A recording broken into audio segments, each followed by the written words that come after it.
Fowler. We are live at the Birthplace of Country Music in downtown Bristol, Virginia. The true birthplace of country music, I think.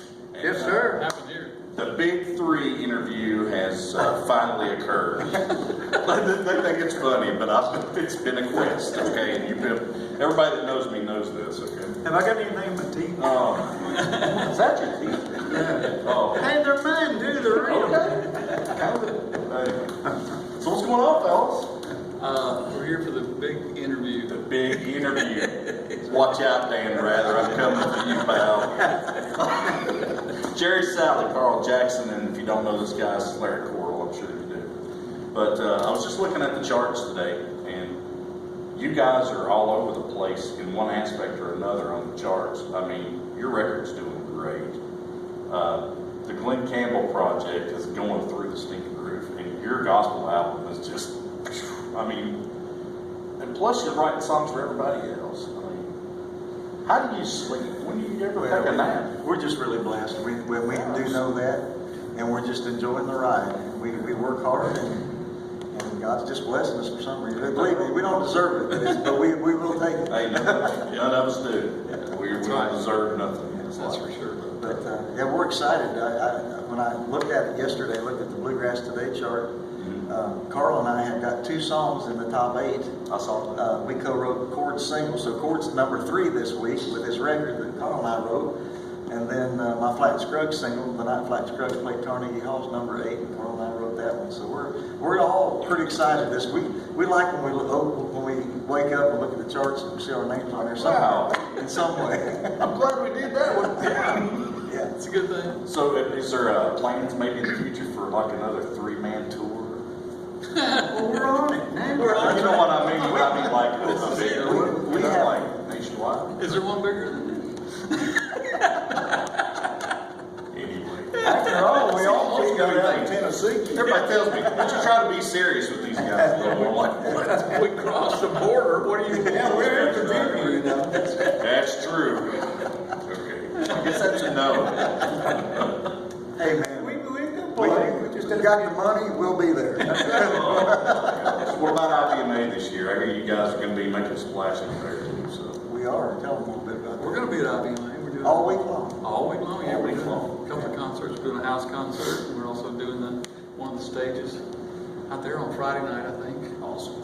And I think me and the Chords on the award show. Good. I think so. We may see if we can talk them into bringing Jerry along too. I don't know. That's the first time I heard about that. It kind of hurts my feelings now. Why don't they let you on the award show? Well, I have to Took have- his glasses I have off. to have a lot bigger print than I used to have. I have to make different cards up for me, get a bigger television I screen. think it's digital. I think it is. Okay. Yeah. You know. It's all right. There used to be a guy out there that wrote on the cards. Actually, they don't know what I might say. There's the problem right there. I would put you 3 on there for nothing, man. We do get off the That script. censor guy had his finger on the button. What do you say now? We don't say nothing like that.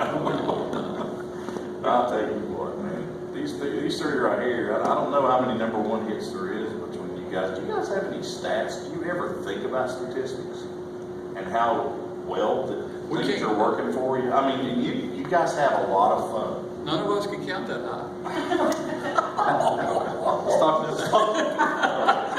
Let's talk about Glenn's record, okay? That's what you couldn't talk to me about the last time. That's right. But I can now talk it's to you. just mushroomed like out of control. It's doing great. It is. And I'm so proud of that because, well, many reasons. I'm proud of it, obviously, but because it's Glenn. Yeah. You know, Glenn giving me a job when I was 18 years old, going on the road with him. He featured me everywhere we were. Over the years, I mean, I can't tell you how many gifts the man has given me. He gave me my first top 10 country song as a songwriter. He gave me an absolutely gorgeous goddaughter who I just love with all my heart. And she's doing great too. She is, isn't she? Ashley. And Ashley's she's doing out great. there, like, pushing everything that She is is. I mean, involved yeah, with. she's on the Opry tonight. She's Wow. just doing great. And so I could never do enough to thank Glenn.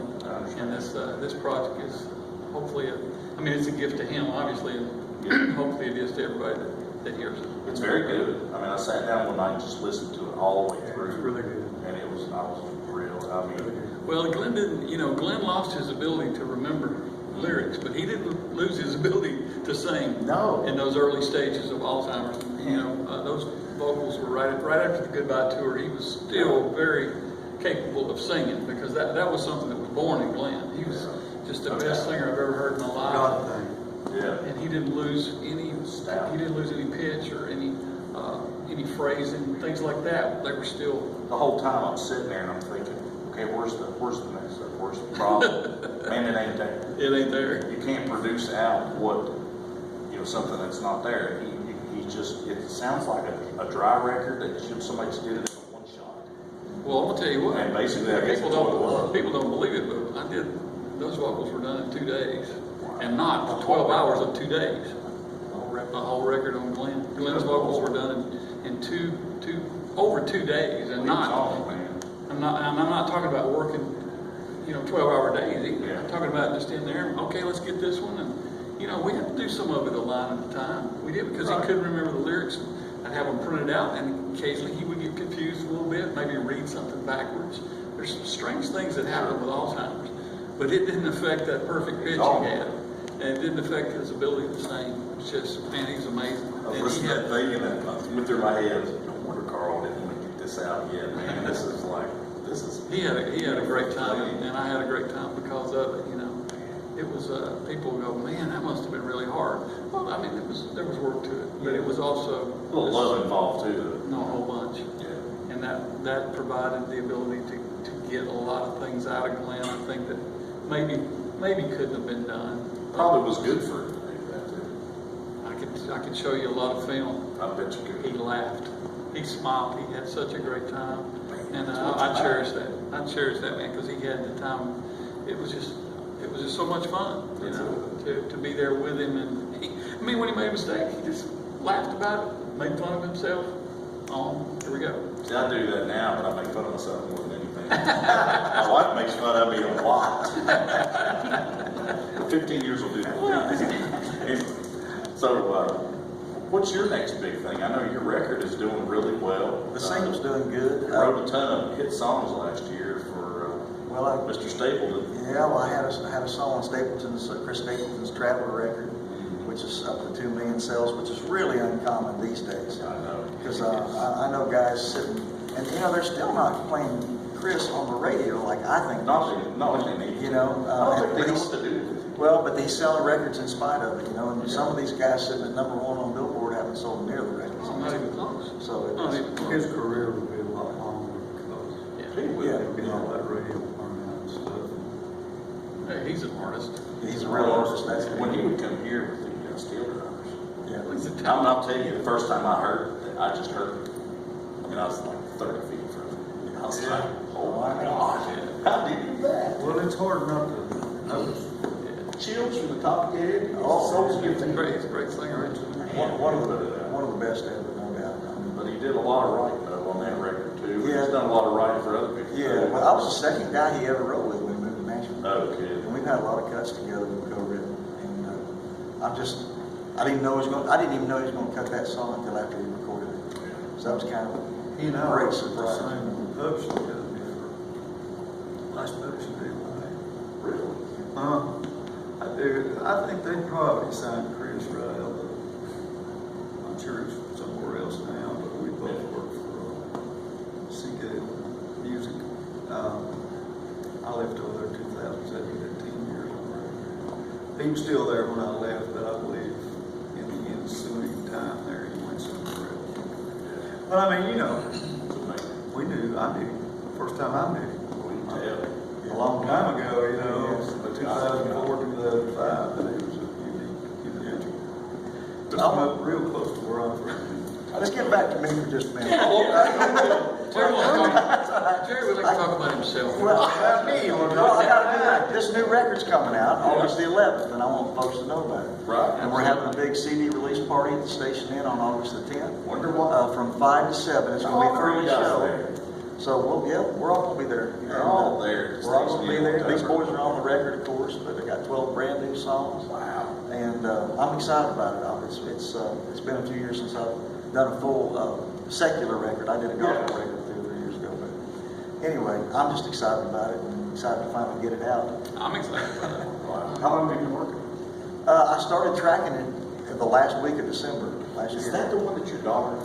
Well, she's singing on, she sang on the Gospel from a Grassroots too, Right. but she's singing harmonies on 7 of the 12 songs on this one too. You got a singing school right there, bro. And she is fantastic now. Yeah. The kid's got, she's one of those natural harmony singers. Yeah. She hears the part, you know, you don't have to teach it to her or nothing. Could sort of be genetic.